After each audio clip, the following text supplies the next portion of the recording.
મારું નામ મયુર લાવડિયા. અમને તો અત્યારે અચરજ જ લાગે છે એકદમ, કેમ કે તમે 2 દિવસથી આ બધું જોતા જ હશો.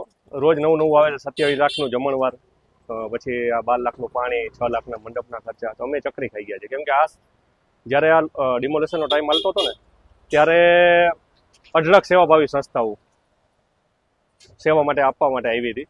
જેમ કે હરિસિંહ કરીને છે ગુરુદ્વારવાળા, એની 4500 ખાલી પાણીની બોટલ આવી હતી અને 3000 કીટ જમવા માટેની આવી હતી. ત્યાર પછી SS કરીને ગ્રુપ હતું ભાવનગરનું, એની છોટા હતી ને એક ખટારો ખાલી કીટ આવી હતી. ત્યાર પછી બાબરિયામાં કરીને ગ્રુપ બહુ મોટું હાલે છે, જનતા ગ્રુપ કરીને, મુન્નાભાઈ કરીને, એ બધાએ પણ ખૂબ મોટી એની 3 દિવસ ફ્રૂટની ગાડી આવી હતી. સતત બોલબાલાવાળા જમવા માટે ડેઈલી હતા. લાઇટ વહી ગઈ હતી 23 તારીખથી, તો ઠેઠ લગભગ 26 તારીખ લગીને બોલબાલાવાળાની ગાડી જમણવાર માટે અહીંયા હતી. તો હું આપણે બિલ જોઉં તો ચકરી ખાઈ જાઉં કે પાણીના 12 લાખ રૂપિયાના બિલ થાય અને ઓલા લોકો જમાડે એના બિલ નથી થતા. વિનુભાઈ દવાએ લગભગ કાલની બાઇટમાં બહુ સારી બાઇટ આપી કે ભાઈ હું ચકરી ખાઈ ગયો કે આવડા બિલ હોય. અને આપણે સૌરાષ્ટ્રમાં રહી ભલામણા ખાલી એટલું કીધું હોય કે પાણી પીવું હોય એટલે કોઈ પણ અધિકારીને પાણી હું જમાડી હોત નથી. આ વિસ્તાર એ રીતનો છે જ્યાં હિન્દુ અને મુસ્લિમ પહેલેથી વર્ષોથી રહેતા હોય. 65% હિન્દુ રહે, 35% મુસલમાન રહે. મેં અગાઉ પણ ઘણી વાર તમને કીધું છે કે ત્યાં 35% મુસલમાનની વસ્તી છે, છતાંય શેરીએ સબીલ હોય અને શેરીએ જમણવાર હોય 1 મહિના માટે. જો એ પીછે પાણી નથી કરાવતા ખવડાવવામાં, બરાબર 7મ 8મમાં જમણવાર ચાલુ હોય આયર સમાજમાંથી. આ આપણે સૌરાષ્ટ્રની વાત કરીએ તો ચોટીલા હાલીને જાય, દ્વારકા હાલીને જાય, તો નાકે માણસો ખવડાવવા ઊભા હોય અને ત્યાં ખવડાવવાના જો સરકારને આવડા બિલ થતા હોય તો એ ચકરી ખાઈ જાય.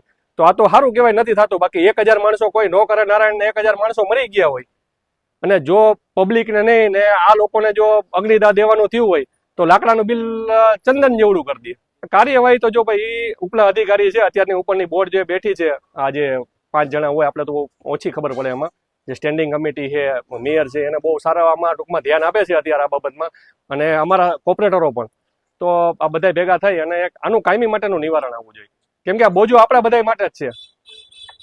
આ 27 લાખ રૂપિયા જો પેલા કહી દીધું હોત તો આ અમે જમાડી દેત બધાને, કોઈ પૈસા નો જોતા. તો સરકારી તિજોરીમાં પડ્યા રહે તો સારા કામમાં તો ઉપયોગ થાત.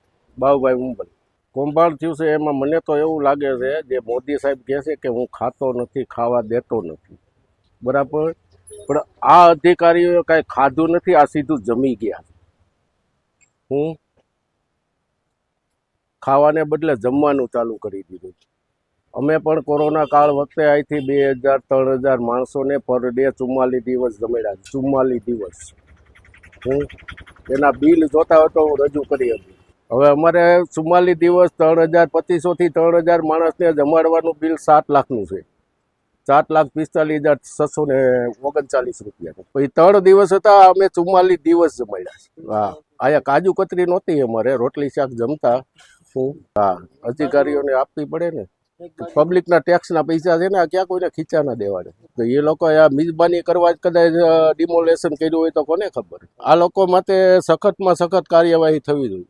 લાગતું તો નથી, નેહલભાઈ સુકલ સ્ટેન્ડિંગ કમિટીના ચેરમેન શ્રી પીપળિયાભાઈએ થોડી કામગીરી સારી કરી છે. એના ઉપર થોડો ભરોસો છે કે કદાચ આ લોકો કાર્યવાહી કરશે, કે આ લોકોના બિલ મંજૂર નહીં કરે એવું લાગી રહ્યું છે. સાંજ સમાચાર ફેસબુક પેજને લાઇક કરો, વિડીયો શેર કરો અને વધુ વિગતવાર સમાચાર માટે sanssamachar.net વિઝિટ કરો.